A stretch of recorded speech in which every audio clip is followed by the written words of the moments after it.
महाराष्ट्र विधानसभा चुनाव के परिणाम आ गए हैं। करीब 126 सीटें जीतकर बीजेपी महाराष्ट्र के अंदर सबसे बड़ी पार्टी बनकर उभरी है। महायुति गठबंधन को बहुमत मिला है और अब सवाल यह है कि मुख्यमंत्री कौन होगा।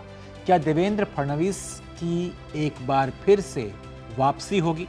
पूरे चुनावी कैंपेन के दौरान फडणवीस महाराष्ट्र के बीजेपी के सबसे मजबूत चेहरे और सबसे सशक्त आवाज बनकर दिखाई दिए। इस बार महाराष्ट्र विधानसभा चुनाव में प्रचार के दौरान देवेंद्र फडणवीस का जो अंदाज दिखाई दिया वो पहले ना तो देखा गया था और ना ही सुना गया था। देवेंद्र फडणवीस ने पूरा चुनाव खुद को सीएम फेस साबित करते हुए लड़ा है। उसके कैंपेन को देखकर ये बात पता चलती है। 3 बातें हैं जो देवेंद्र फडणवीस को इस पूरे चुनाव में मजबूत साबित कर रही है और सीएम फेस का सबसे प्रबल दावेदार बना रही है। पहली वजह, देवेंद्र फडणवीस ने बीजेपी की तरफ से पूरे महाराष्ट्र में सबसे ज्यादा रैलियां की। दूसरी वजह, देवेंद्र फडणवीस पूरे चुनाव में बेहद आक्रामक दिखाई दिए हैं।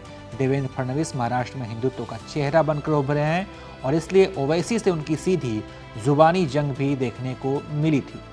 तीसरी वजह, देवेंद्र फडणवीस पर ही तमाम विरोधी पार्टियों ने सबसे ज्यादा हमले किए हैं और इससे कहा जाए तो उनको और पॉपुलैरिटी मिली है। ये तो हुई चुनावी कैंपेन की बात, लेकिन इसके अलावा वो क्या वजह है जो देवेंद्र फडणवीस को सीएम के तौर पर मजबूत दावेदार बनाने का काम कर रही है?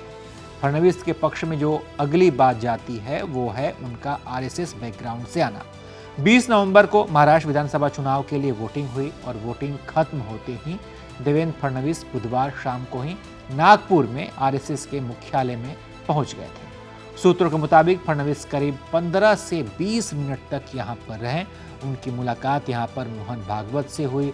इसके अलावा पूर्व महासचिव भैयाजी जोशी से भी उनकी बातचीत यहां पर हुई थी। दूसरी तरफ अगले साल ही आरएसएस के 100 साल पूरे हो रहे हैं और अपनी स्थापना दिवस के मौके पर आरएसएस जरूर ये चाहेगा कि महाराष्ट्र की जमीन पर बीजेपी का सीएम काबिज हो और देवेंद्र फडणवीस वो नाम है जो न सिर्फ भाजपा की चॉइस है बल्कि आरएसएस की मुहर भी उनके ऊपर है। सिर्फ इतना ही नहीं, फडणवीस को बीजेपी के लिए जरूरी मान लीजिए या फिर मजबूरी। महाराष्ट्र का राजनीतिक समीकरण ही ऐसा है कि फडणवीस के बिना बीजेपी की दाल यहाँ पर गलना मुश्किल है। मुश्किल क्यों है वो भी समझिए। एक तरफ हैं शरद पवार और उद्धव ठाकरे, तो दूसरी तरफ हैं एकनाथ शिंदे और अजित पवार। एक तरफ बीजेपी के विरोधी हैं तो दूसरी तरफ सहयोगी। इन दोनों को ही साधने के लिए भाजपा के पास जो इकलौता ब्रह्मास्त्र है वो है देवेंद्र फडणवीस। 2014 में देवेंद्र फडणवीस सिर्फ 44 साल की उम्र में महाराष्ट्र का सीएम बने थे और उन्हें बीजेपी का सरप्राइज सीएम कहा गया था क्योंकि सिर्फ दूसरी बार महाराष्ट्र में कोई ब्राह्मण सीएम बना था। इतना ही नहीं, फडणवीस दूसरे ऐसे सीएम थे जिन्होंने 5 साल का कार्यकाल पूरा किया था। लेकिन फडणवीस के लिए इस बार की सीएम की कुर्सी पर पहुंच पाना उतना आसान नहीं रहने वाला है। ऐसा हम इसलिए कह रहे हैं क्योंकि गठबंधन की राजनीति में कुर्सी के लिए कुर्बानी सबसे पहला हथियार होता है। अगर शिंदे और अजित पवार अड़ जाते हैं तो फिर बीच का रास्ता निकालने के लिए फडणवीस को कुर्बानी देनी पड़ सकती है।